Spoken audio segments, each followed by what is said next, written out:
Je ne vois pas les autres participants. Est-ce que on est dans la... Oui, oui, oui, c'est normal, Pearl. C'est le format webinaire. Excellent, merci beaucoup. On est à combien là? Est-ce que ça rentre vite? Oui, on a 82 là pour l'instant participants. Art va commencer. Ah oui, on peut le voir dans le bas de notre écran. Ouais. Ça augmente et ça va augmenter vers le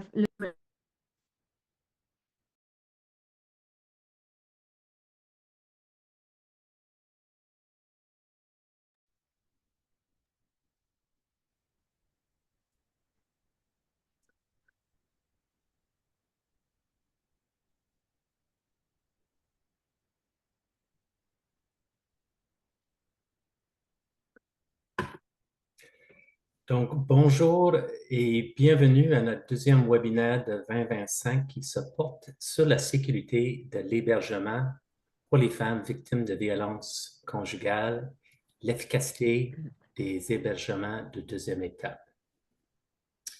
Une initiative du collectif québécois pour la prévention de l'itinérance et l'école de politique publique Max Bell.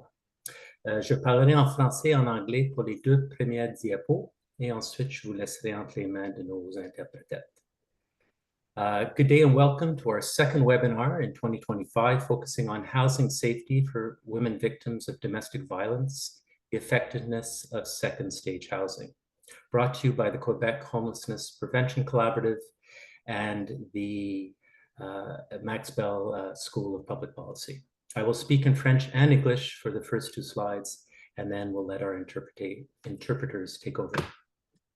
Je me nomme Art Campbell et je suis responsable du CQPI. Au nom du collectif, je vous remercie pour le temps que vous avez investi ce midi.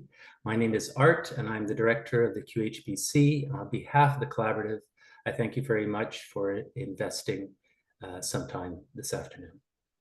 Outre l'importance de reconnaître le travail des personnes que nous allons rencontrer lors du webinaire, j'aimerais souligner le travail en coulisses de quelques personnes, en particulier Bonnie Herba-François, mon collègue au CQPI, qui nous organise ces webinaires, ainsi que Angelina Freeman, qui a contribué à un document d'orientation du sujet, et enfin nos deux interprètes, Isabelle Martiliani et Alianka Scoop.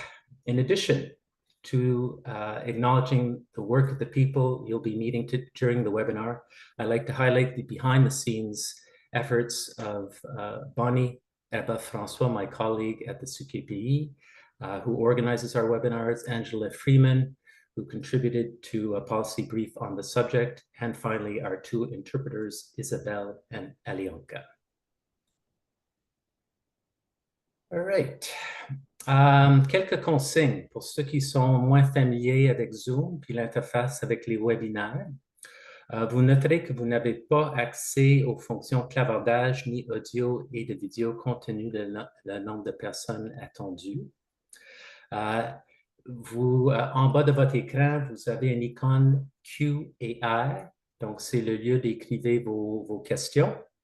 Si vous n'êtes pas bilingue, si vous avez besoin d'une traduction, utilisez l'icône globe, l'icône de la Terre, et sélectionnez la langue dont vous êtes le plus à l'aise. Ensuite, nos interprètes vont prendre soin de vous. Si jamais vous ne voyez pas cette icône, parfois, vous cliquez sur les trois petits points et il devrait apparaître.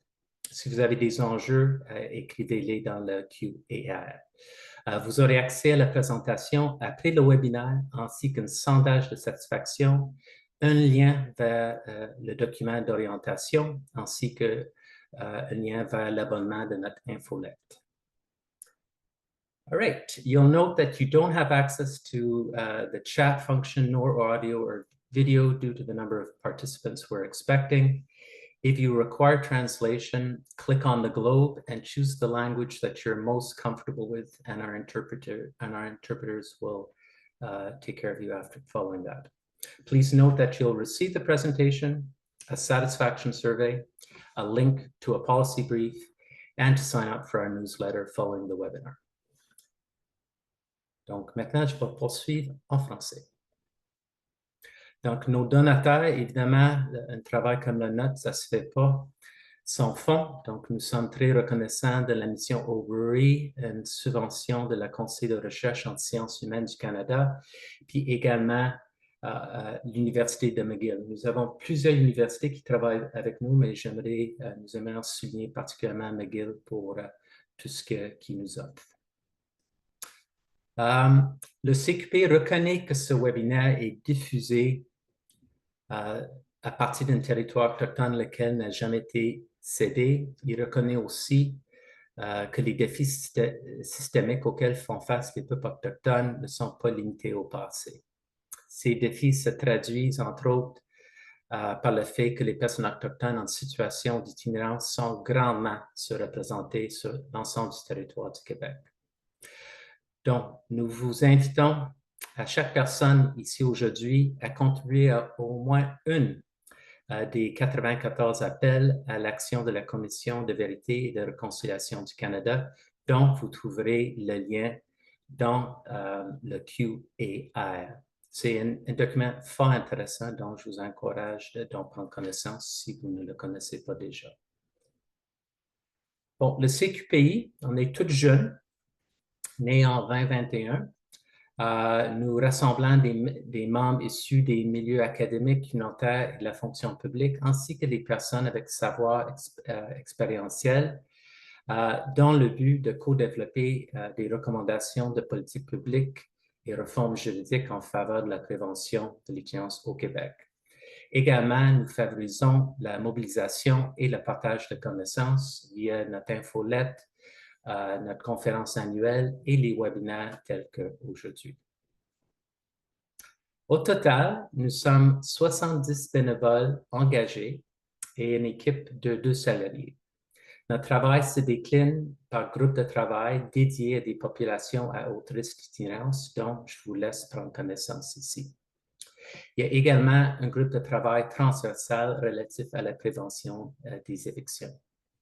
Ces groupes sont co-animés par 2 co-responsables issus respectivement du milieu académique et communautaire dont nous trouvons être une recette vraiment gagnante. Nous avons également un projet que nous appelons co-construire un cadre juridique pour prévenir l'itinérance au Québec, dont nous avons mobilisé un comité multisectoriel chargé, mais qu'il s'agit plutôt de 8 associations nationales reconnues en défense des droits, itinérance et en logement, et 8 avocats, juristes et chercheuses de pluralité de l'université. Sa portée focalise sur une approche basée sur les droits humains, y compris le droit au logement, la responsabilisation du gouvernement vis-à-vis les populations vulnérables et particulièrement elles au sein de ces institutions et des recours opposables individuels. Si ça vous intéresse de suivre l'évolution de ce projet, je vous invite de vous inscrire à notre infolette. En dernier, le déroulé du webinaire. Pearl, un membre très impliqué dans le CQPI et d'ailleurs co-responsable de notre groupe de travail avec MELPA sur le genre et violence conjugale, dont est issue la recherche aujourd'hui.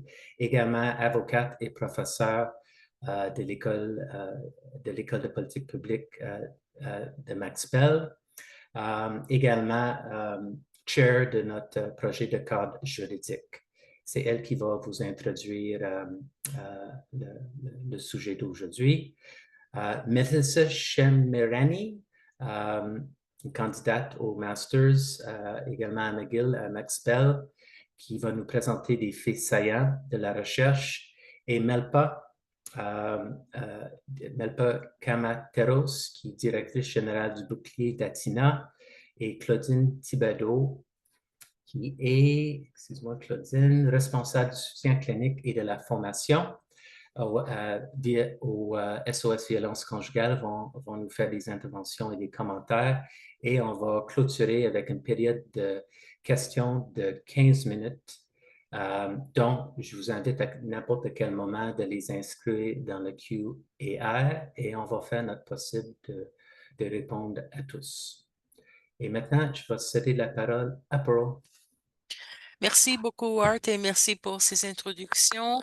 Je vais faire mes remarques en anglais, mais comme Art l'avait déjà souligné, il y a la traduction simultanée. Les questions seront les bienvenues dans les deux langues. So thank you so much for being with us. I'm delighted to be with you all today from the Max Bell School of Public Policy, which, as Art mentioned, is an event partner in this session today.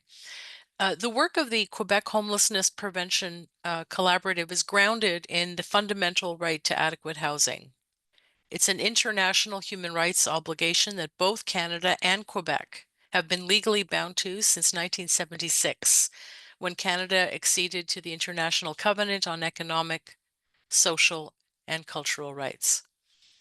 This places a legal obligation on Quebec to progressively realize the right to housing over time, using the maximum available resources to achieve that goal. For women and children fleeing intimate partner and domestic violence, the key elements of the right to housing include factors such as affordability, security of tenure, appropriate services and infrastructure, which are sometimes referred to as wraparound services. Now, emergency or first stage shelters are well known in Quebec. They represent a significant network of shelters that address the need for urgent housing for women and children who are the victims of violence. Second stage, or sometimes called second step shelters, as they're sometimes called in Quebec, are less well known. They have received less public attention, and they're often poorly understood. And while Quebec is one of the few provinces in Canada to provide recurrent funding and state support for second stage shelters, this form of transitional housing is often placed in the social housing, I'm saying that in air quotes, envelope in the Quebec policy framework, instead of having a dedicated program stream. And as we'll see in the presentation that's coming up, this has downstream implications for the functioning of this program. The result is that higher costs associated with this type of housing compared to regular social housing, and the distinct need for the specific services that second stage housing offers sometimes raise important concerns. In 2021, Quebec announced a $13.2 million investment to create more than 230 second stage housing units, expected to be completed in or by 2023. And in 2022, the Quebec Homelessness Policy Collaborative report, Law Reform Opportunities in Quebec for Women Experiencing Intimate Partner Violence, recommended, among other policy recommendations, a significant expansion of second step housing as a key transitional strategy to prevent homelessness. But only a fraction of the promised housing has been built and is operational today. On March 14, 2024, Radio-Canada's Anne-Marie Lecomte reported that France-Hélène Duranceau, the Minister of Housing, claimed that the construction costs of these shelters were too high and, I quote, must be reviewed from the ground up to respect the taxpayer's ability to pay, end quote. These developments raise ongoing concerns not only about cost, but also about why we need these shelters and what alternatives might look like. In the summer of 2024, the gender research stream of the QHPC initiated this project to further investigate our 2022 recommendation and to inquire into both the effectiveness and the role of second stage housing. We launched this project to inquire into these factors and the need for additional services and supports for women and children victims of violence. We wanted to know whether these forms of transitional housing make a difference to long-term and more stable housing outcomes for women, as well as the likelihood that women will return to their abusers. The preliminary research shows a correlation between the existence of second stage housing, which offers a longer-term and more stable set of housing outcomes with appropriate services, and improved housing outcomes for women afterwards. As a result, we believe that there is an urgent need to put this information in the hands of policymakers, decision makers, researchers, and practitioners. In order to make sure that this information does move quickly into the hand of decision makers, we used a rapid review methodology which serves to put policy relevant information into the hands of decision makers and paves the way for future qualitative and quantitative research into what we believe is an urgent area of inquiry. The results suggest that the particular services related to this form of housing, which embed particular forms of programmatic services and costs, are relevant to the broader vision of our collaborative to prevent homelessness in all of its forms. In the summer of 2024, McBurney Fellow Melissa Shamarani undertook this research project, which she researched and wrote, resulting in a report that has been synthesized by MPP candidate Angelina Freeman that was released today and is available on our website. I would like to acknowledge the presence today of our two discussants. As Art mentioned earlier, Melpa Kamateros, my co-chair on the gender research stream of the QHPC, co-founder of the executive director of the Shield of Athena Family Services, which operates a unique multilingual and multicultural set of services in Montreal, and Claudine Thibaudot, who's the head of the clinical support and training section at SOS Violence Conjugale, which is the first responder and often the first line of resource for women and children who are fleeing conjugal violence. Both participated in our reference group meetings in 2024, and to them and to the persons with lived experience who participated, we send our grateful recognition. I'm delighted to introduce Melissa Shamarani, who holds a bachelor's degree from McGill University and is currently a candidate for a master's in science degree in experimental psychology at McGill. She was a McBurney Fellow in 2024, a fellowship that is offered through the Department of Equity, Ethics, and Policy and the School of Population and Global Health at McGill University. And of course, we are also delighted to be part of a project that supports the work of emerging scholars and contributes to policy relevant and timely research that can inform and support decision makers in Quebec. I will now hand it over to Ms. Shamarani. Thank you very much for being here with us today. Thank you so much for that introduction, Pearl. So I will also be doing my presentation in English. I'm just going to share my PowerPoint.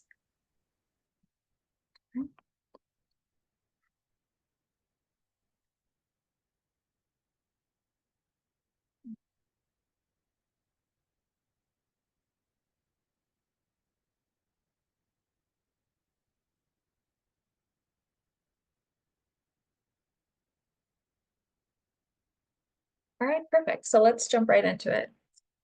So good day, everyone. Thank you so much for coming. My name is Melissa Shamarani, and today I will be presenting the rapid review that was conducted this summer in collaboration with DEEP and the Quebec Homelessness Prevention Collaborative, as well as being led by Pearl Eliadis. So ultimately, this work was done in order to help gain a deeper understanding and to highlight where we should be looking when it comes to the housing outcomes of women fleeing violence.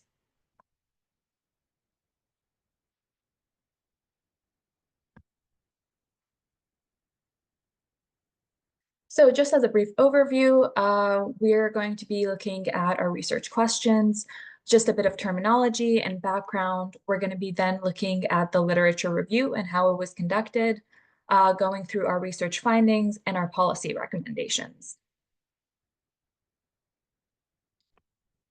So through our research, we sought to answer the questions, what are the housing trajectories of women fleeing violence following first stage shelter exit?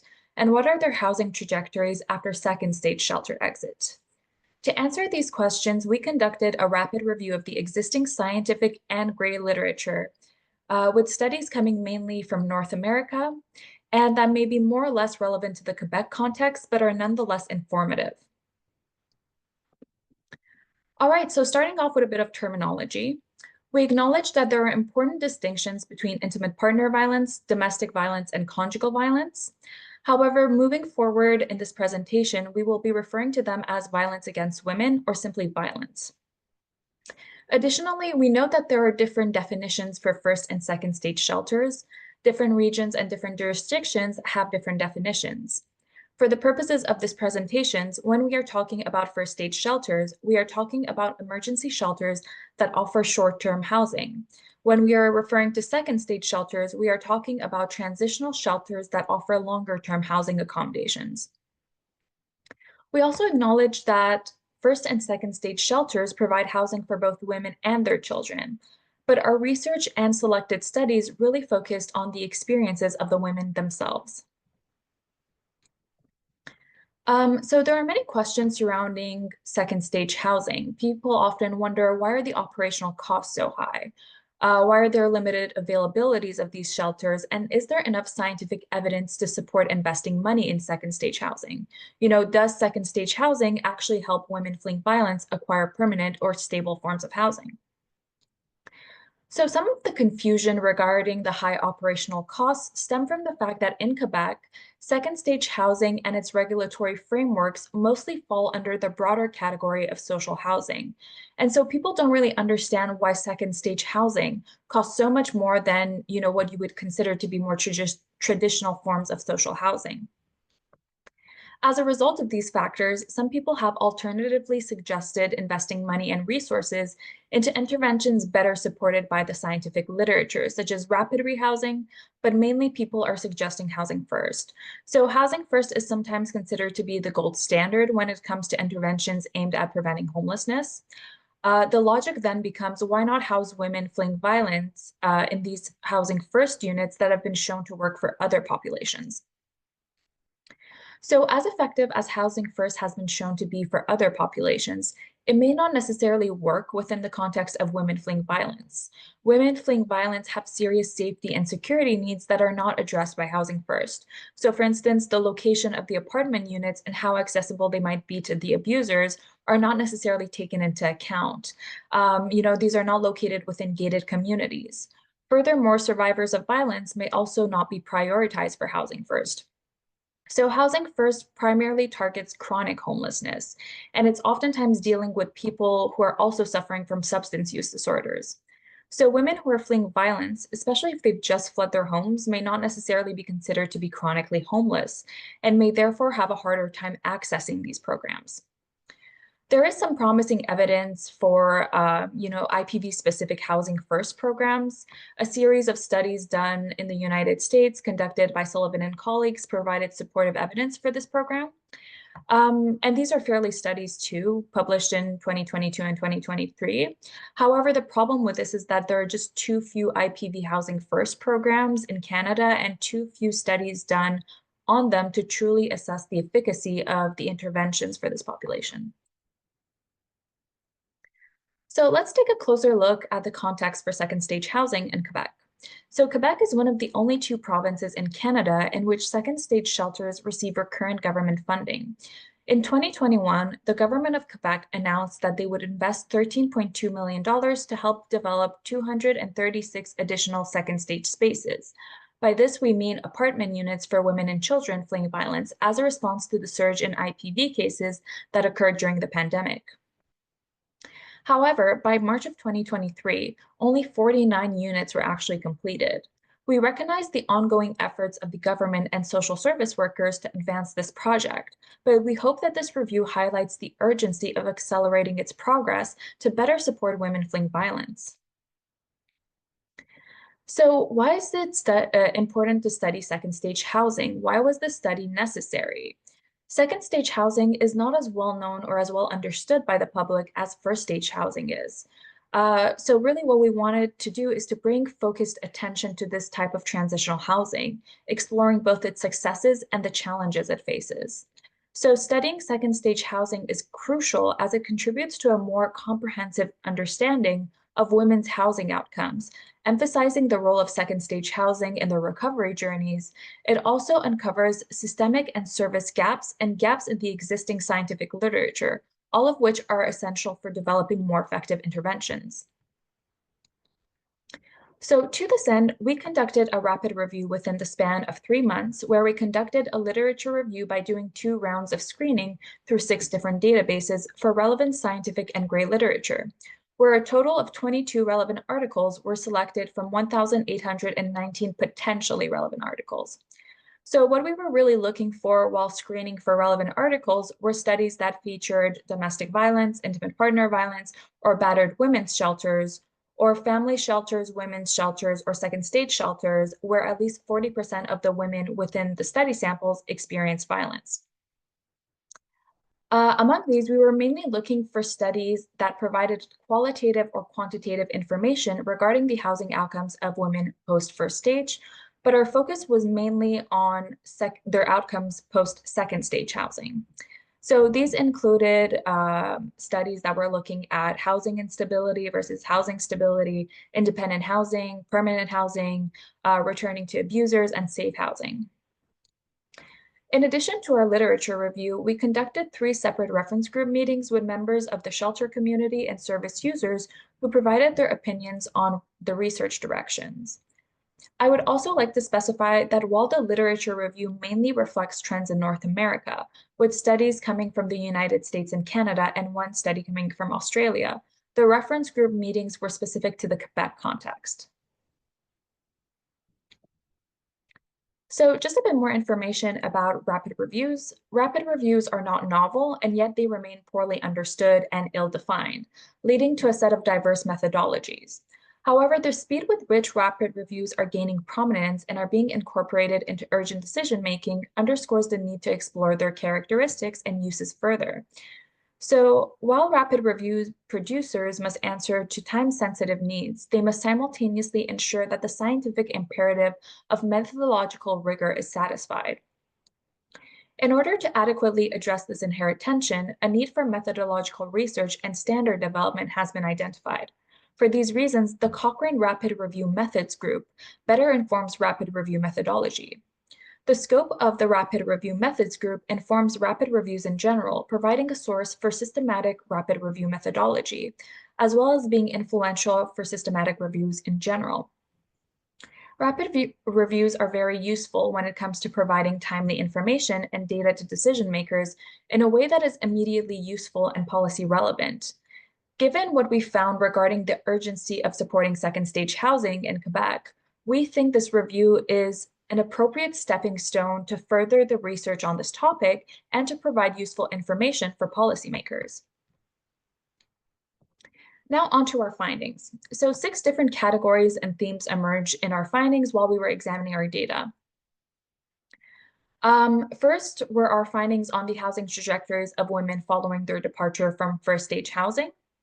Within these, we found factors that promoted more favorable housing outcomes for women. We also saw the emergence of another theme, which was shelter hopping after first stage. Additionally, we found significant findings on the housing trajectories of women following their departure from second stage shelters.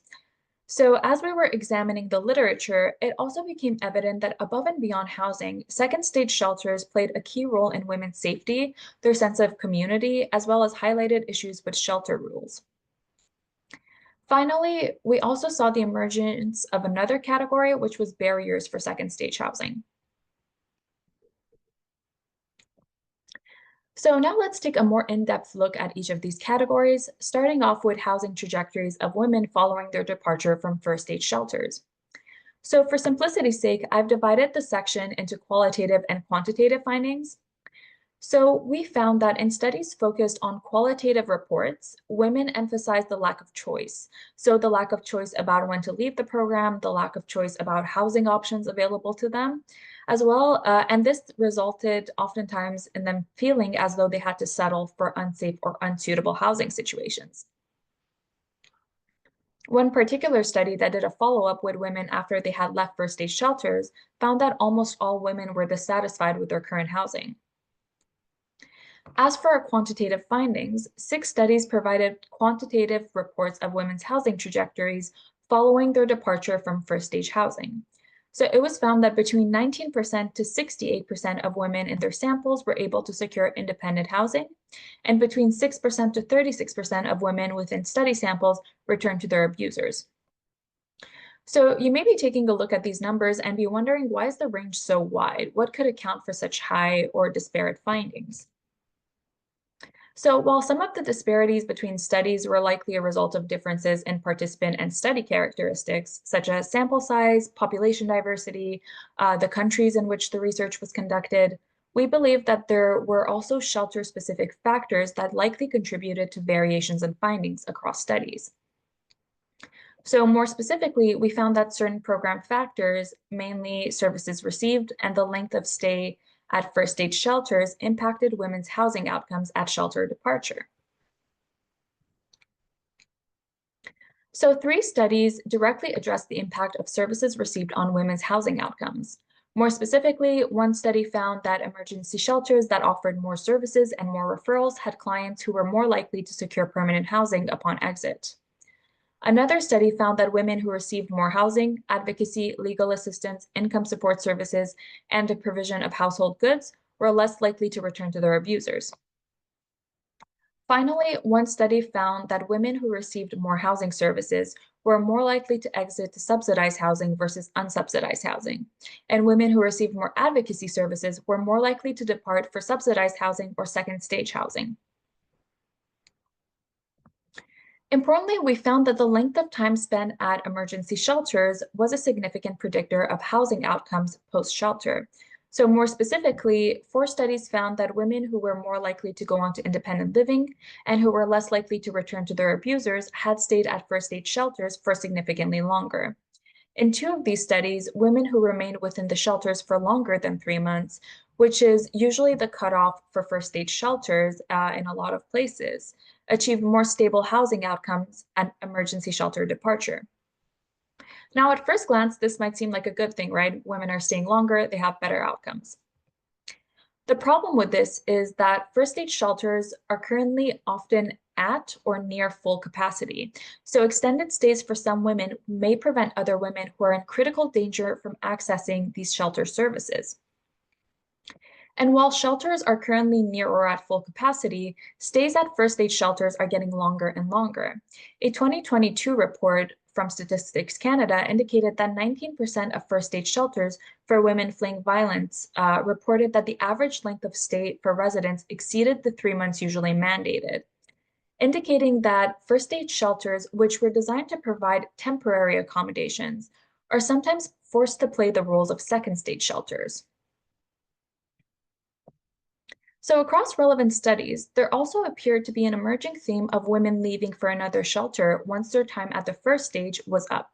So more specifically, we found that around 1 out of 5 women in study samples transitioned to another shelter following their initial stay at an emergency shelter. Rates coming from Statistics Canada reports were lower. In addition, this finding of women being shunted from shelter to shelter was consistent with information obtained from Quebec experts. 7 studies gave quantitative indications of women's housing outcomes following their departure from second stage housing. So more specifically, data coming from administrative reports and gray literature indicated that 69 to 88% of women acquired independent, stable housing, and on average across studies, 5% of women who exited second stage shelters returned to their abusers. Additionally, length of stay appears to play a role here too. One of the studies in our review reported that women who only stayed at a second stage shelter past the 4-month time limit allocated by that specific program had favorable housing outcomes, and that none of the women had acquired suitable housing within the 4-month time limit. So for those of you who are interested, here are the specific study-by-study breakdowns for women's housing outcomes following first stage shelter exit. So a 2022 study from the US conducted by Stilianu and Pitch reported that 43.2% of women in their study samples acquired independent or permanent housing. Interestingly, this study reported that women who got subsidized housing stayed at the shelters for significantly longer. They had stayed on average 283 days compared to women who had exited into the general homelessness system, and these women had stayed on average 140 days. A 2021 US study conducted by Stilianu and Hodge reported that 11% of the women returned to their abusers.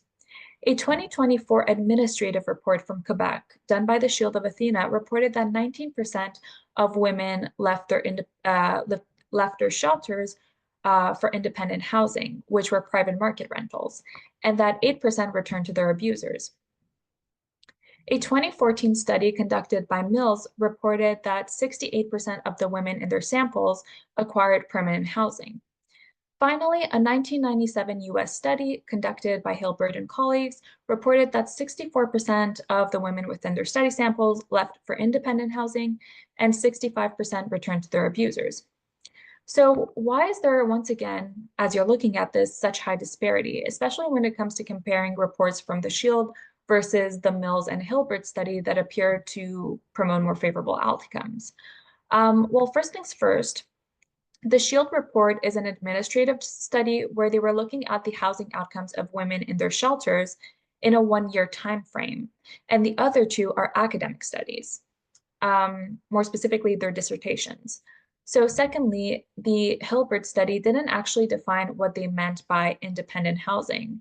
This could have potentially included doubling up with friends or family, leading to higher numbers that seem more favorable. However, this study did find that women who stayed longer at the shelters were significantly more likely to go on to independent living than women who had stayed within the shelters for shorter periods. The Mills study is really interesting because the average stay of the survivors at the first stage shelter was almost 7 months. So in this study, they had service providers recount their most recent cases. And so there might have been some bias with, the caseworkers reporting their most favorable cases, but the average length of stay of these women when they were taken together was almost 7 months, which is approaching second stage housing territory. But ultimately, what this graph is really indicating is that the pressure put on first stage shelters, shelter hopping, regulatory differences, shelters' abilities, all lead to inconsistent housing outcomes following first stage. So now let's take a look at a study-by-study breakdown of women's housing outcomes following second stage. So before we further get into this, we really want to emphasize that there was no systematic statistical analyses done to compare women's housing outcomes across studies. And therefore, second stage studies are not directly comparable to first stage studies. And even like within the first stage studies, they're not really directly comparable to each other either. Further emphasizing why we can't really make a study-by-study comparison, within these two graphs that we've presented to you, we have combined administrative data coming from single organizations like the Shield of Athena report, or representative organizations like Alliance MHD or the BC Housing Report, with academic studies, which are mostly largely independent quantitative studies that utilize larger data sets, oftentimes coming from multiple shelters. So what we do see is that housing outcomes of women following second stage shelters do appear to look more consistent. The range isn't quite as wide, and it appears to indicate more favorable housing outcomes. And this is despite of the fact that the data is coming from different countries. So more specifically, the Maki study, the Alliance report, and the BC Housing report are from Canada. The U study and the Ham-Rowbottom study are from the United States, and the Wended study is from Australia. So while looking at our quantitative findings, while our quantitative findings suggest that second stage housing promotes favorable outcomes, studies that focus on women's experiences while they are within second stage housing raise important issues. So specifically, we found that across numerous studies, women were concerned and worried about having to leave the program, and were oftentimes uncertain about where to go once their time was up. So many women struggle to find safe and suitable housing within the one-year time frame. And even after procuring housing following second stage, many women continue to face housing instability and financial hardships. So you may be wondering, why is this happening? Why is it that some women have a hard time acquiring secure, suitable housing within this one-year time frame? Why is it that even after procuring housing, many women still continue to face instability and financial hardships? So there are several reasons that may account for this. The main one being the current housing crisis, which limits affordable housing options. Additionally, wait lists for social housing are extremely long, with some wait times extending up to 5 years in Quebec. Finally, the amount of money afforded by social assistance programs is insufficient to meet the increased cost of living. So on a more positive note, above and beyond being a source of housing, our findings indicate that second stage shelters help to establish a sense of safety and community. Indeed, safety was a theme that we saw reoccur countless times across all of our second stage housing studies. More specifically, the security measures employed by second stage housing shelters provided women with a sense of safety. These included things like gated communities, having a secure location, security cameras, the abusers being prohibited from being on parameters. For many women, second stage housing was actually the first time that they had felt safe in a long time. So much so that some women even reported a loss of sense of safety once they transitioned from second stage to permanent housing. This is because permanent housing has relatively less security and confidentiality than second stage does. Additionally, across studies, it was highlighted that services were a major benefit of second stage housing. One study found that some women even prioritized their needs for safety and services, which was being met by the second stage over rapid rehousing.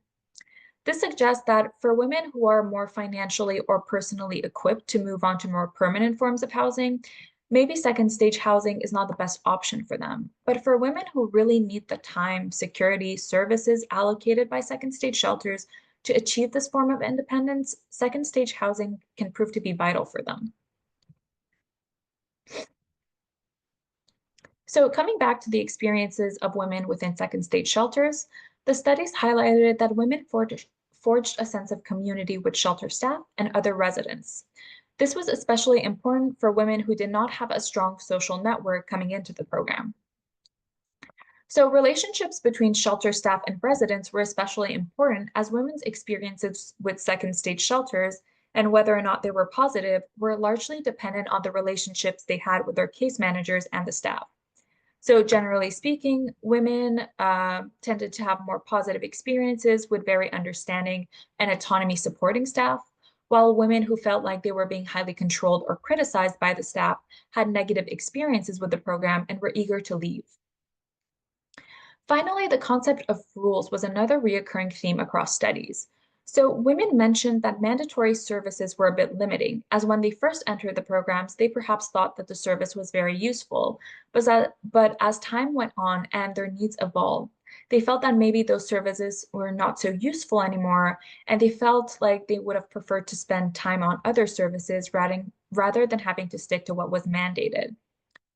So in general, shelters who were more flexible with their rules and who did not employ mandatory services were seen in a more positive light. So we now come to our final section, which is barriers for second stage shelters. So the main issue is that the current government funding structure does not always meet the needs of second stage shelters in terms of their ability to pay operational costs and to hire the necessary staff before construction is completed. So this can sometimes lead to understaffing, high turnover, and case overload. Unstable funding can also lead to vital service cuts, for instance, childcare services that women have really expressed that they like and need. Additionally, one-on-one services like case management become increasingly harder to implement due to case overload and understaffing. Given the evidence supporting the important role that both shelter staff and services play in women's housing trajectories, it appears that the allocation of sufficient and recurrent funding for these services is crucial. So another issue is that in Quebec, second stage housing is mainly placed under the broader umbrella of social housing. And instead of having a dedicated funding program stream for second stage housing, the budget allocated to second stage by the government is oftentimes determined and based on criterion for social housing, which is permanent long-term housing that does not offer services, leading to budget underestimations and insufficient funding. So given our research highlighting the distinguishing factors of second stage housing and their contributing roles to women's housing outcomes, it is imperative that a dedicated funding program be established for second stage housing. Finally, and most importantly, there is a lack of available spaces in second stage shelters. According to a 2023 report by Alliance MH2, 58% of the women across all of their shelters and 76% of the women who applied to their Montreal shelters were refused second stage housing due to a lack of available space or security confidentiality reasons. It is our understanding that wait lists for second stage housings are becoming increasingly long. So the takeaway message is that second stage shelters provide a crucial safe space for women fleeing violence, offering social support and access to resources that appear to promote independence and to help secure housing. However, to maximize the benefits of these shelters, government funding is needed, or it must be increased. Okay. So the research points to the following recommendations in Quebec: to adjust the current regulatory frameworks to create an adequate dedicated funding program and funding stream for second stage shelters that are dedicated to the needs of victims of violence, to increase funding and support for staff and services, longer stays, including supports for up to 2 years, supporting the construction and development of additional units to meet increasing demand and to relieve the pressure on first stage and emergency shelters. Additionally, further quantitative research is needed to better understand the effectiveness of second stage housing and its role in preventing homelessness. So thank you so much for your attention. I will now hand it over to the other discussants. Thanks very much, Melissa, for that comprehensive and very helpful presentation. I'd like to turn it over now to Melpa Camateros, who is our first discussant. Melpa, over to you. Thank you very much, Pearl. And I just want to be able to share a few things. I think Melissa did a fabulous job. And I just want to reiterate and reinforce what it is that she said. So I'm trying to share. Yeah.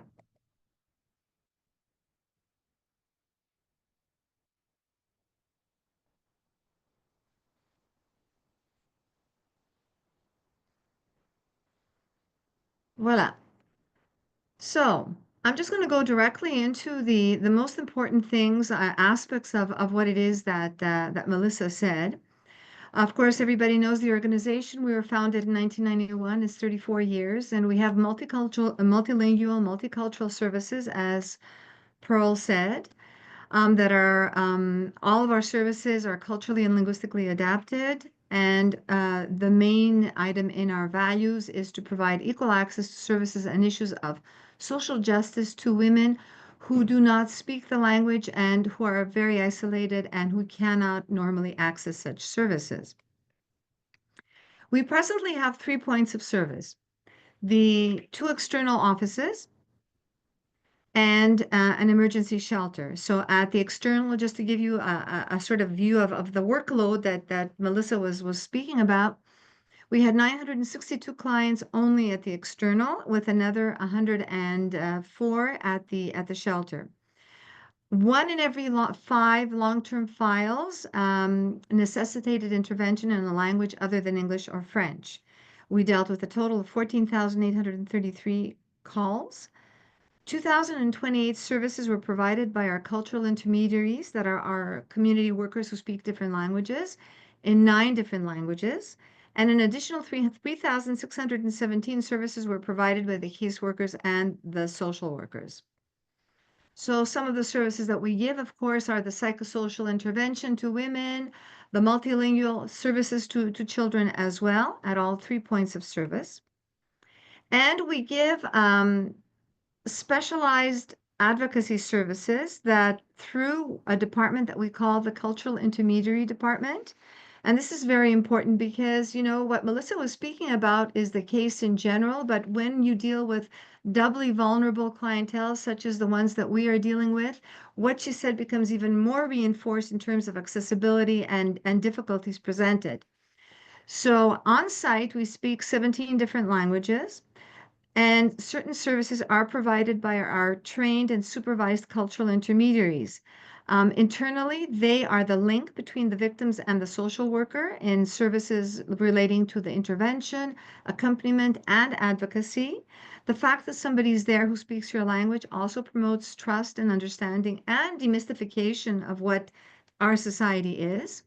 We also we also include the cultural intermediaries in a variety of legal clinics and webinars on an individual and group basis, and they also promote outreach on conjugal violence, HPV, honor-based violence cases, etc.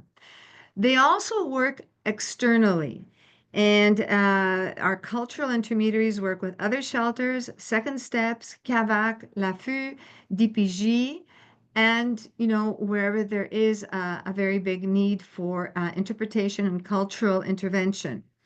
They also participate in trainings on honor-based violence and on the ethnocultural approach.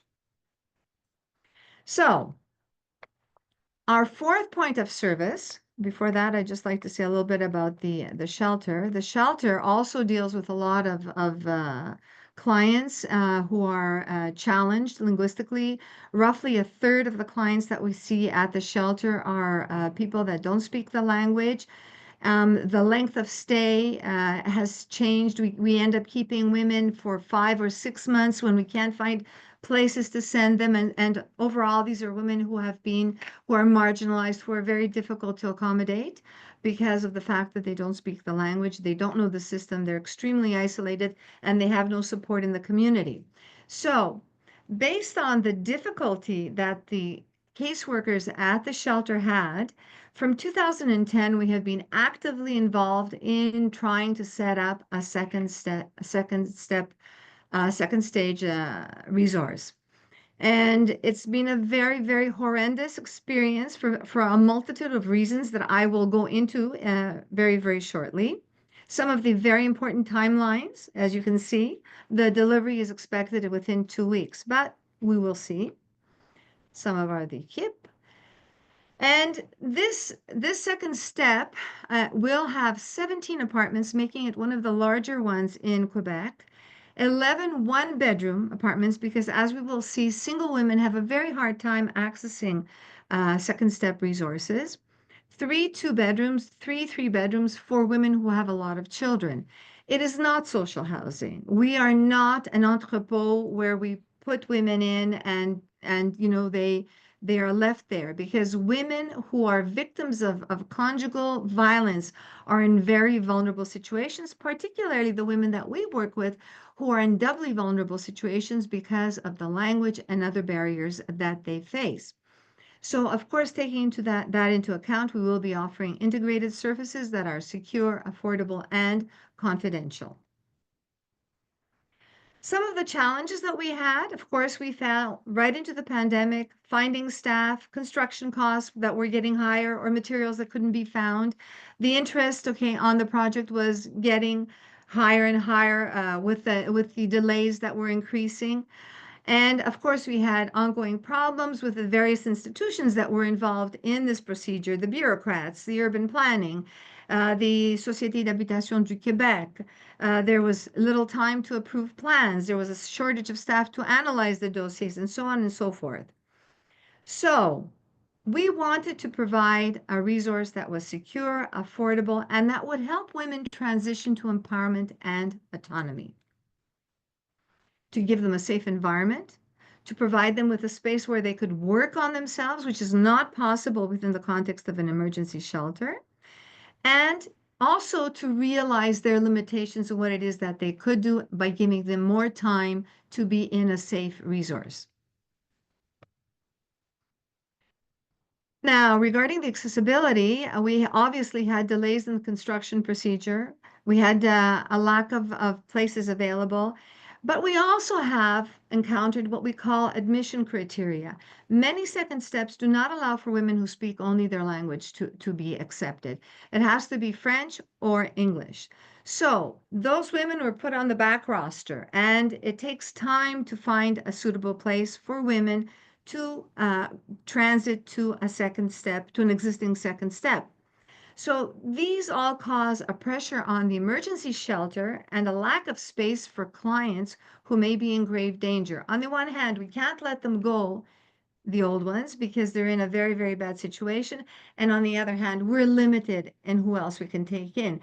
And we've literally had women sleeping on sofas, waiting for the other woman to leave the shelter so that they can inherit the available room. And I want to say that all women in in emergency shelters are there because of the danger. They are not there because of the homelessness, but the homelessness, the idea of being homeless, is something that might affect their decisions when they either come, before they come actually into an emergency shelter, and after they leave a second step. So we question ourselves, could this lack of second step resources result either in potential homelessness, the return to abusive situations, and continue to put women and children in danger? So very briefly, some case studies. And this is the quote from one of the 4 women that I've included here. After so many refusals, perhaps it is better to go back. And there were 4 clients, victims of severe violence. They were presented, all of them, with linguistic barriers, isolated, no network. They were referred by a variety of services, by the police, the DPG, the school, and the neighbor. They stayed a long time, all of them at our shelter, 5+ months, and they all had difficulty in accessing second step. How well did they do? 2 went back to their abusive relationships. Otherwise, they probably would have been in the streets because of lack of choice. Of choices for them. 1 eventually accessed second step housing after many interviews, and that was the quote that we saw on the previous slide, and 1 is still waiting. So here we see that in addition to that, there not being enough places, they were also refused for linguistic barriers, the fact that they were not autonomous enough, and how do you explain that? Because yes, they're not autonomous enough, and this is the purpose of putting them in the second steps. And some of them also, there are status issues that are not allowing women to go into the second steps. None of the 4 had status issues, but some of the women that we want to put in might have this in the future. So another case study. The man who abused me and my children stays in his home without worry. Well, I have to fight for somewhere to go. This is not fair. And this is from a 30-year-old mother of 3, sponsored by her brother-in-law's family to come to Canada. There was long-standing abuse. The neighbors reported that, and she was placed in a shelter. But due to language problems, severe, we're talking about severe language issues, and fear, she left. She broke the confidentiality. She went back with her children to a very abusive relationship. The solution was that DYP came in, took her children, and we were trying to find a shelter for her. She finally ended up in our shelter, and she stayed over 5 months, and we had a horrendous problem trying to find a second step resource for her. And on top of this, in order to obtain custody, DYP required the client to secure proper housing, but she faced 3 major obstacles. 1, because she was a single woman, there were not too many apartments that were available. Secondly, because she didn't have any idea about money, she was working under the table. She was getting cash money. A lot of emphasis is placed also on, on tax reports and stuff like that. She didn't have any. And finally, it was the language barrier that made it extremely difficult. And in order to get over this case, I had to send our cultural intermediary to go over the rules and the regulations with her at the second step that finally did accept her. And the problem also with that was that the DYP center where the children were held was in Laval, and her shelter was on the other end. So, I mean, it was a horrible, horrific experience for this woman. A little bit about the stats, and as Melissa said, the 19% went to independent housing, but a large number of them did go home, and some of them went to family and friends. Others left the shelter, and others, we don't know where they went. So potentially the numbers could be even higher in terms of returning to abusive situations or potential homelessness. And if we look at the no services or security, a large number of them had absolutely no services and no security. Thank you very much. I don't know if I have the time to take questions or comments. We're going to do it. We're going to do it after Claudine speaks, just to make sure that everybody has heard everybody.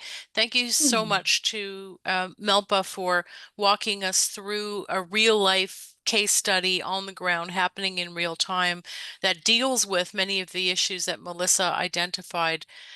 in her research. It very much comes to ground when you're looking at the operation of this shelter as a case study.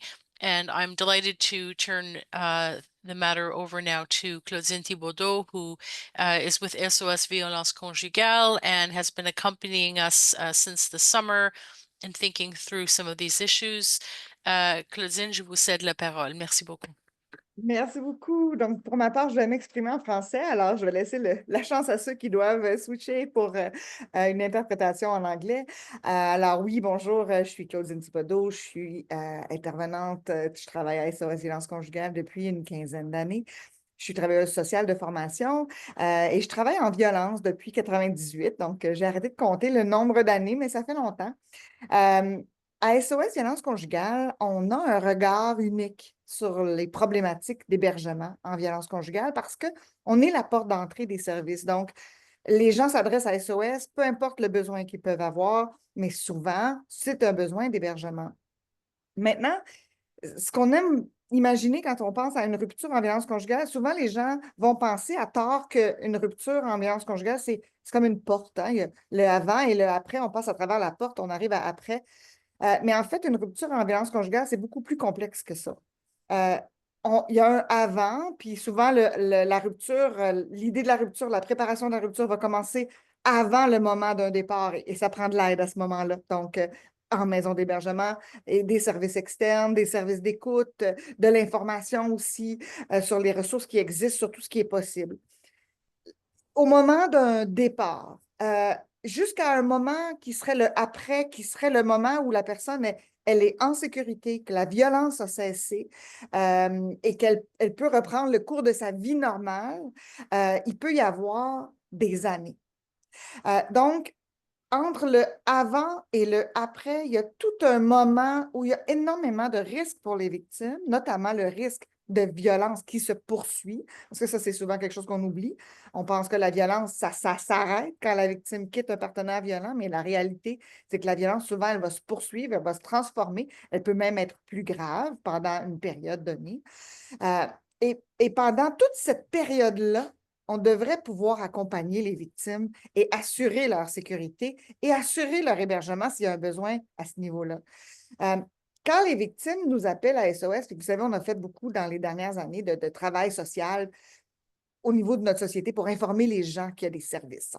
Et ça fonctionne. Hein? Nous, à SOS, dans les 5-10 dernières années, on a vu les appels, on a doublé, et même un peu plus, le nombre de demandes. Cette année, l'année qui termine la semaine prochaine, on va probablement avoir reçu 60 000 demandes sur nos services courants. Et sur ces 60 000 demandes-là, il va y avoir 19 000 demandes d'hébergement. Maintenant, ce qu'on voit, c'est vraiment une augmentation des appels et une augmentation des demandes d'hébergement. Dans les 3 dernières années, à chaque année, il y a eu un bond de 3 000 demandes d'hébergement de plus à SOS. Malheureusement, depuis la pandémie, à tous les ans, on constate une baisse dans notre capacité à trouver de l'hébergement pour les victimes de violences conjugales. Là, c'est des statistiques très préliminaires parce que l'année n'est même pas encore terminée. Là, il reste 10 jours, mais sur l'année, donc depuis le 1er avril 2024, pour toutes les demandes d'hébergement de première étape qu'on a eues, l'hébergement d'urgence, ben, on a seulement réussi à trouver de l'hébergement dans 47 % des appels. Ça veut dire que dans 53 %, on a dû demander à la personne de nous rappeler plus tard parce qu'on n'avait pas d'hébergement disponible à distance raisonnable pour la personne. Et croyez-moi, on cherche, et on cherche loin même. C'est une femme de Montréal qui va nous demander de l'hébergement, on va lui offrir Joliette, s'il y en a, Valleyfield. Des fois, la distance, à un moment donné, ça devient juste plus possible pour la personne d'accepter. Alors, malheureusement, là, si vous pensez, là, 53 % de 19 000 demandes, c'est beaucoup de monde à qui on a dû demander de nous rappeler. Tu sais, quand on regarde le nombre de personnes qu'on réussit à héberger dans l'ensemble des ressources de première étape, c'est loin d'être toutes les personnes qui ont besoin d'hébergement de première étape. Alors, on perd des victimes dès le début. Il y a des victimes qu'on n'arrive jamais à donner de place, qui doivent partir. Hein. Quand quelqu'un appelle SOS et dit « j'ai besoin de m'en aller », c'est pas dans 3 mois qu'ils ont besoin de s'en aller, c'est maintenant. C'est souvent parce qu'ils considèrent qu'il y a un risque pour leur sécurité émotionnelle, celle de leurs enfants, qu'elles sont plus capables de subir cette situation-là. Et il va y en avoir une partie qui va être capable d'attendre, mais il va y avoir une partie qui ne sera pas capable d'attendre, puis qui va faire ce qu'on appelle du couchsurfing, qui va se ramasser chez leur sœur, chez leur ami, dans leur voiture. Et souvent, ils vont être vulnérables à se retrouver dans des logements insalubres, des chambres insalubres. Pas plus tard que ce matin, j'ai eu un message d'une femme qui dit, ben, j'ai trouvé un colocataire, quelqu'un qui cherchait une colocataire, je suis allée vivre là, mais là, j'ai vécu des agressions sexuelles. Ça fait 3 mois qu'elle a quitté son partenaire violent. Elle a vécu des agressions sexuelles parce qu'on n'a pas pu lui trouver d'hébergement de première étape sécuritaire à cette femme-là. Et là, maintenant que ça fait 3 mois qu'elle est partie, ben, si on cherche de l'hébergement en violence conjugale, on n'en trouvera pas. Parce que les maisons d'hébergement de première étape sont dédiées aux femmes qui quittent un partenaire violent. Cette femme-là, elle a déjà quitté. Là, en ce moment, elle doit se protéger de la violence sexuelle du colocataire. C'est plus de la violence conjugale. Donc, cette femme-là, elle n'a pas accès, elle n'a plus accès aux ressources de première étape. Alors que si on avait pu lui donner accès au moment de son départ de son partenaire violent à une ressource de première étape, bien, elle ne serait pas dans la situation extrêmement difficile dans laquelle elle est aujourd'hui. Maintenant, même les femmes chez qui on peut donner accès à un hébergement de première étape, si on imagine une rive, la rive avant, la rive après, la première étape, c'est comme un début de pont vers le après. Le problème, c'est que, justement, comme on parlait tout à l'heure, c'est d'une durée qui est limitée, une durée d'environ 3 mois en moyenne. On sait que beaucoup de maisons d'hébergement, en ce moment, les femmes restent à la maison d'hébergement beaucoup plus longtemps que ça parce qu'ils n'ont pas accès à une suite sécuritaire. Comme on disait tout à l'heure, ben, ça devient comme des maisons de première étape qui jouent un rôle de deuxième étape. Mais il y a beaucoup de femmes aussi qui vont se retrouver à devoir chercher une deuxième maison de première étape. Et là encore, c'est difficile parce que les maisons de première étape accueillent généralement les femmes qui quittent un partenaire violent et non celles qui sortent d'une autre maison de première étape parce qu'elle a terminé son séjour. Donc, il y a des femmes qu'on va perdre. On va les avoir accueillies en maison d'hébergement pour un premier moment. Mais là, elles arrivent au bout de ce pont, mais il n'y a pas d'autre pont, mais ils ne sont pas arrivés encore à une rive sécuritaire. Et oui, il y en a une grande partie de ces femmes-là, soit qui vont retourner ou qui vont se retrouver dans la situation de couchsurfing et d'être en danger à ce moment-là et d'avoir de plus en plus de difficultés à construire un futur qui est sécuritaire. Oui, dans l'idéal, on donnerait accès à une maison de première étape et ensuite à une maison de deuxième étape, tant et aussi longtemps que la violence post-séparation, on n'a pas pris un contrôle sur cette situation-là, que la personne ne peut pas aller dans un logement et être en sécurité. Parce qu'il y a ça aussi. Il y a des femmes qui passent en première étape, qui trouvent un logement. Ou même des femmes qui vont directement aller en logement. Il y a des femmes qui se séparent et qui n'ont pas besoin nécessairement d'aller en hébergement parce qu'elles n'ont pas de logis. Elles peuvent se payer, par exemple, un appartement. Il y en a des femmes qui vont directement en appartement après une rupture. Mais quand la violence post-séparation se poursuit, des fois, là, elles vont avoir un premier appartement. Il va la retrouver, aller porter des fleurs sur son auto, aller porter... Et là, elle va changer d'appartement. Elle va déménager.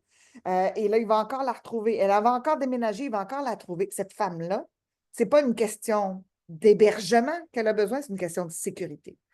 Et ça aussi, c'est un service auquel les maisons de deuxième étape peuvent répondre. Et on devrait pouvoir accueillir dans les maisons de deuxième étape ces femmes-là aussi. Celles qui ne sont pas passées par une maison de première étape, parce qu'au moment de quitter, elles avaient une possibilité d'hébergement ailleurs, des fois dans la famille, des fois dans un appartement, peu importe, mais que malgré une rupture, la violence se poursuit, l'agresseur continue à la retrouver, bien, cette personne-là, on doit pouvoir lui fournir un milieu sécuritaire pour vivre. Donc, on a encore énormément de problèmes. Notre pont qui va de l'insécurité à la sécurité, il n'est pas complet.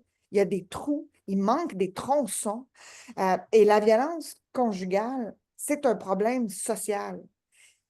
Ça a des causes sociales. Ça veut dire que c'est non seulement notre responsabilité à tous de trouver des solutions, mais c'est notre responsabilité à tous que ce problème-là existe. Ça veut dire que la solution, mais oui, elle doit être financée par la société. Elle doit être financée par notre société. Tant et aussi longtemps qu'on n'aura pas réglé notre problème collectif de violence conjugale, bien, on devra trouver une façon de mettre les victimes en sécurité et de prendre soin d'elles entièrement, tant et aussi longtemps qu'elles n'ont pas trouvé une rive réellement sécuritaire pour se déposer pour la suite de leur vie. Alors, voilà, c'est ce que j'avais à dire du point de vue là, de SOS. Merci beaucoup. Merci beaucoup, Claudine. Alors, j'espère que vous avez vu le fil rouge qui passe à travers la présentation de Mélissa et le cas d'étude du bouclier d'Athéna avec les détails que Claudine a présentés, que cette notion d'un besoin urgent pour appuyer ce genre de service euh, est en partie fonction de niveau croissant de ce genre de violence dans la société. Et je pense que ça rejoint un peu la recherche de Mélissa concernant non seulement la situation d'urgence qui vivent les femmes, mais aussi l'urgence de trouver les hébergements de plus longue durée qui euh, regroupe les services qui sont requis pour appuyer ce genre d'hébergement. Et comme Claudine vient de le souligner, je pense que c'est très important, vu le droit au logement qui fait partie de nos obligations à l'international et aussi au Canada, c'est impératif que l'État le gouvernement du Québec en prend charge pour assurer que les services et les programmes sont dédiés aux femmes, la plupart sont des femmes, et les enfants, bien sûr, qui en ont besoin. Alors, merci beaucoup et on a le temps pour des questions et je pense que, bon, là, il y a une question, je pense, qui est sortie, sauf erreur, dans le chat. Alors, la première, c'est est-ce que quelqu'un d'entre vous peut répondre à cette question? Savez-vous si les maisons de deuxième étape ont des critères d'admissibilité selon les statuts d'immigration? Par exemple, une personne sans statut aurait-elle accès? Et avant que j'invite Claudine ou Melpa d'y répondre, si elles savent. Je mentionnerai que selon le programme PSL, je pense que c'est le troisième volet, les femmes victimes de violences conjugales sont considérées comme étant prioritaires nonobstant leur statut d'immigration. Euh, mais le cadre juridique, c'est-à-dire les règlements, ne sont pas toujours cohérents avec la politique, où il y a des restrictions dans le cadre juridique. Mais pratico-pratique, Claudine, avez-vous des réponses à cette question? Moi, je ne suis pas certaine de la réponse, mais une chose que je sais, c'est que, puis ça aussi, c'est à réfléchir, c'est que l'accès aux maisons de deuxième étape, comme c'est lié au logement social, il y a dans certaines ressources, il y a des règles concernant le revenu, alors que la sécurité n'est pas nécessairement liée au revenu, hein. Quelqu'un peut avoir tout à fait un bon revenu, mais être en danger dans un logement et avoir besoin quand même d'une ressource de deuxième étape. Mais pour ce qui est de Melpa, peut-être que tu le sais plus que moi, je vais te laisser répondre. Merci beaucoup, Claudine Melpa. Comme j'ai dit, approximativement une trentaine de pourcents des femmes qui se trouvent dans notre maison d'hébergement de première étape sont des victimes de violences conjugales, mais sans statut. Alors, tout va dépendre de subventions qu'ils ont reçues. Si, au début, quand nous avons commencé, c'était nécessaire d'être une résidente. Mais prochainement, je sais qu'ils ont fait des activités pour changer ça. Alors, ça peut être sans statut qui seront admis selon les discrétions de la deuxième étape. Mais je suis pas comme une autre fois, je suis pas certaine pour ça. Mais normalement, c'est pas supposé au-dessus des programmes de logement social. C'était nécessaire, je pense, en avant d'être résidente du Canada. Alors, Donc, voilà. sur le plan politique, merci beaucoup aux deux. Sur le plan de politique, comme je disais tout à l'heure, le programme PSL a dans ses différents volets la priorité des femmes victimes de violences conjugales et le gouvernement est très clair que les femmes sont admissibles nonobstant leur statut d'immigration précaire, c'est-à-dire qu'ils sont sur les visas, etc. Il s'agissait de changements qui a commencé en 2021. Il y avait un décret en ce qui concerne les maisons d'hébergement publiques et par la suite, ça couvrait aussi les maisons d'hébergement privées en 2022. Le problème, comme je disais, c'est que c'est la loi sur la Société d'habitation du Québec qui est pertinente et qui est pertinente. Et pour ce qui est du règlement sur l'attribution des logements à loyer modique, qui n'est pas tout à fait la même chose, mais qui est relié aux hébergements dans la loi. Il y a une restriction réglementaire en ce qui concerne les personnes qui ne sont pas soit les citoyens canadiennes, soit les résidents permanents. Alors, vous voyez qu'il y a une espèce d'incohérence entre le cadre juridique et le cadre de politique publique où, comme je disais tout à l'heure, le PSL précise que pour le volet femmes victimes de violences conjugales, elles sont admissibles même si elles ne rencontrent pas les critères d'admissibilité. Pearl, je pense que Madame Bridget Garçon aime prendre la parole. Oui, allez-y, Madame Garçon.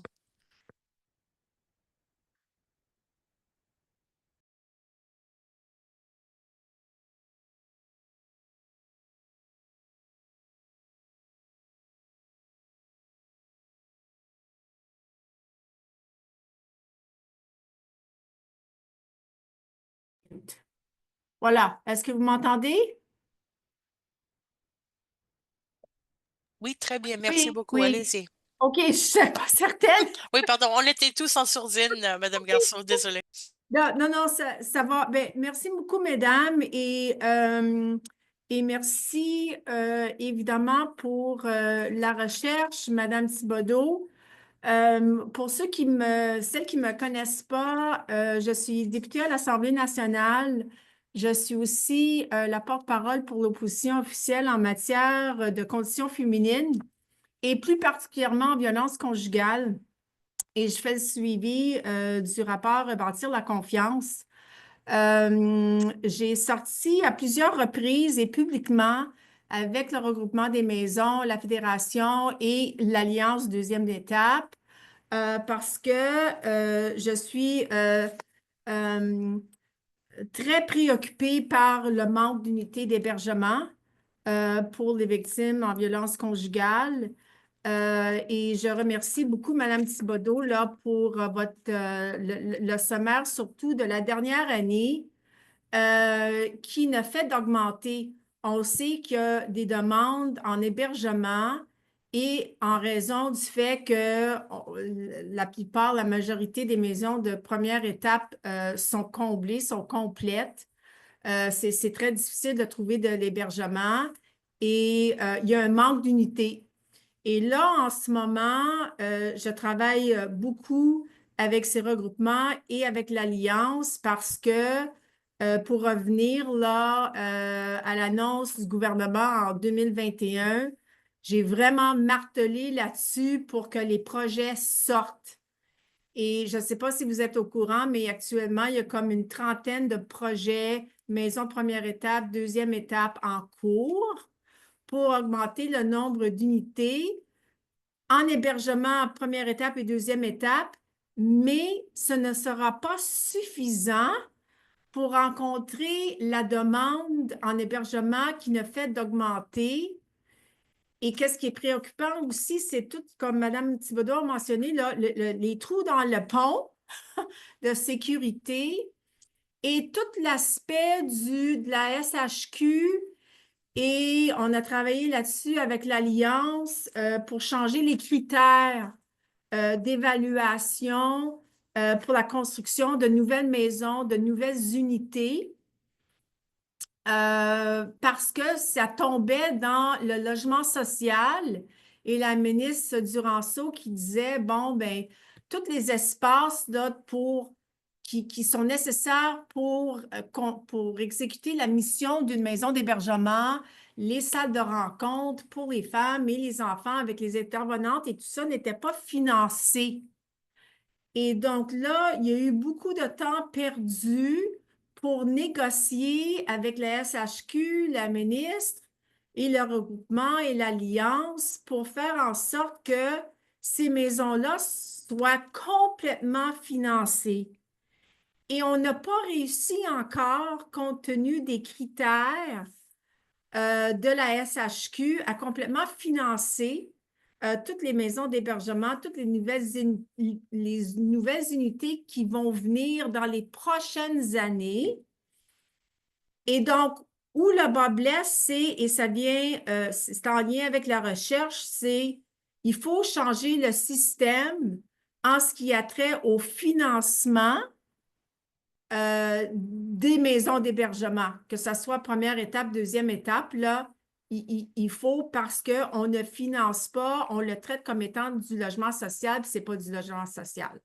Donc, je travaille là-dessus et on va continuer. Et aussi, on n'a pas centralisé, si je peux m'expliquer ainsi, lorsqu'on regarde le nombre de demandes, le nombre de refus, et les unités qui nous manquent, si on veut s'assurer d'héberger, comme Mme Thibodeau a mentionné, quand une femme trouve le courage pour faire l'appel, pour dire « je dois quitter » et on doit lui dire « on n'a pas de place pour vous, madame, rappelez-nous ». Ça, c'est la pire chose et ce qui fait en sorte qu'il y en a plusieurs femmes qui retournent à leur environnement toxique et violent. Et donc, c'est là où ça devrait être tolérance zéro. On devrait être en mesure, nous, dans notre société québécoise, de dire quand une femme appelle, il faut avoir un hébergement, il faut trouver une unité la même journée. C'est vraiment ça l'objectif. Et moi, je travaille là-dessus. Et donc, c'est de voir ensemble, et je vais faire, on pourrait faire une rencontre à un autre moment, mais moi, je veux travailler sur un plan d'action pour dire, voici en ce moment, grosso modo, le nombre de refus versus le nombre de demandes. Et donc, il faut regarder dans l'avenir, ça veut dire que ça se traduit dans combien d'unités d'hébergement est-ce que nous avons besoin afin de pouvoir héberger convenablement toutes les demandes. Et aussi afin de sécuriser et les femmes parce qu'il y a toute une période transitoire et on le sait très bien que la post-séparation, la violence continue, ça ne fait qu'augmenter et ça fait en sorte que, oui, les femmes vont vouloir rester, que ce soit plus longtemps en première étape ou en deuxième étape. Et donc là, compte tenu les lacunes que nous avons en termes de logement actuellement, il y a aussi ce volet-là de difficulté à trouver des logements abordables, sociaux pour les femmes après la deuxième étape. Et donc, je voulais juste faire le point que je travaille avec les regroupements et l'Alliance.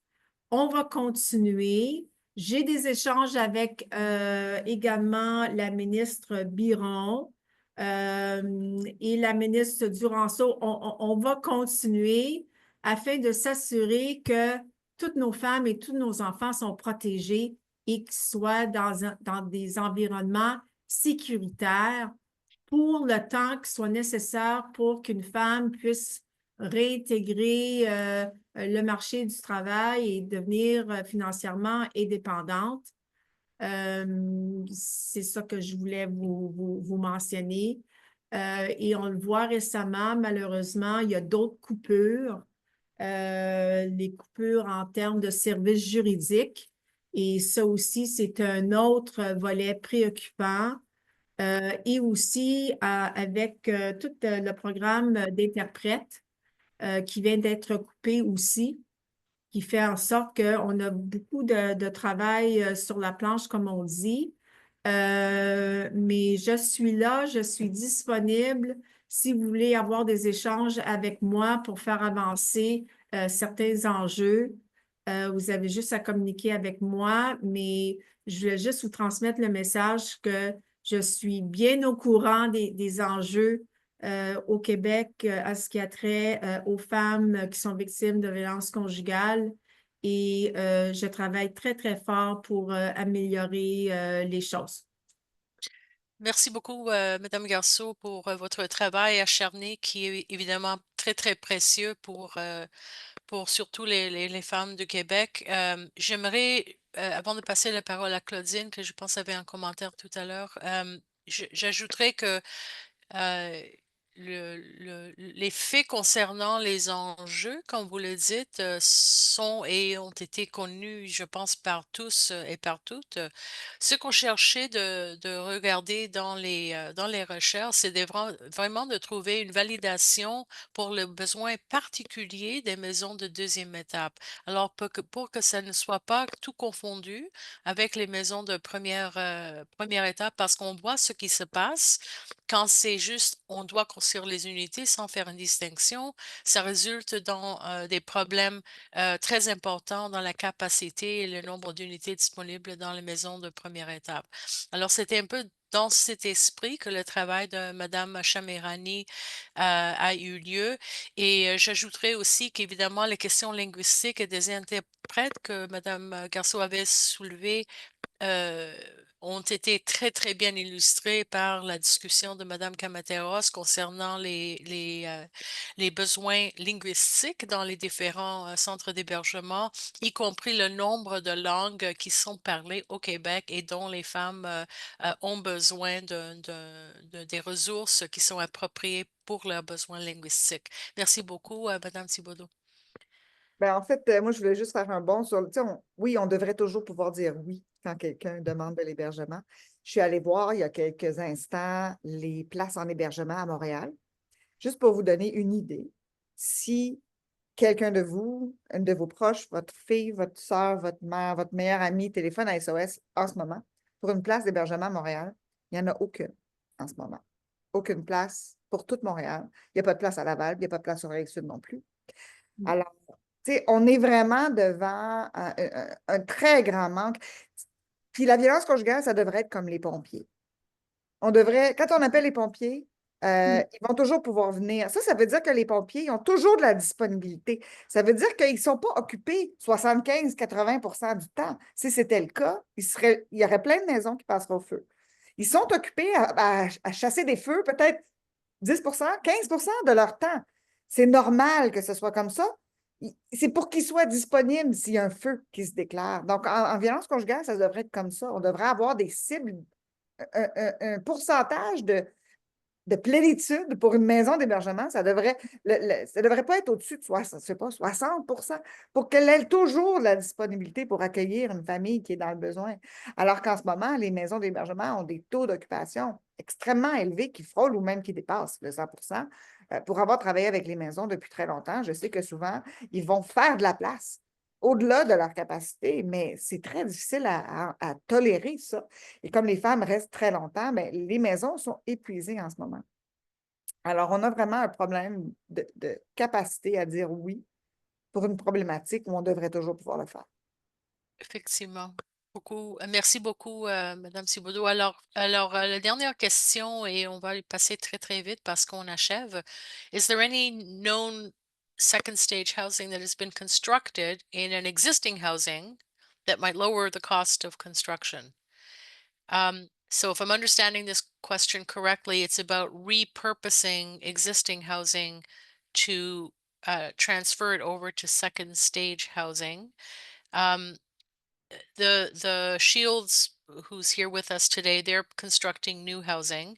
But I can tell you that in some of the work that I've seen, the issue is that you're looking at building common areas, you're looking at building with a certain degree of security, you're looking at building with access to services, including wash services, so waste disposal, sanitation, etc., that need to be dedicated to each entity or unit that are not really appropriate for a regular apartment building that happens to be social housing. So there are built-in and embedded costs, and I think this comes through very clearly from Melissa's research.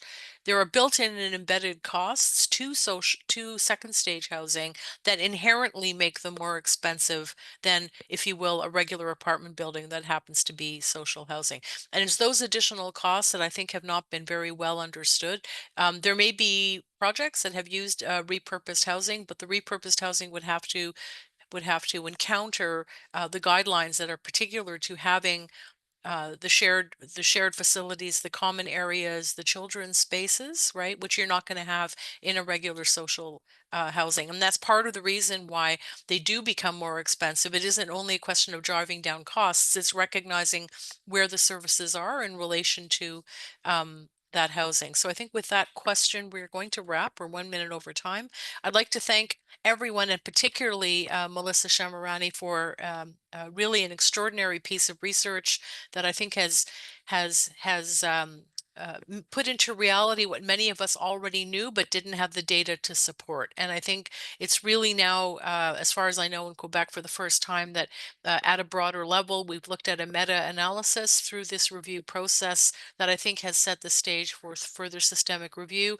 Merci beaucoup aux élus qui sont présents avec nous aujourd'hui. Votre présence est très importante.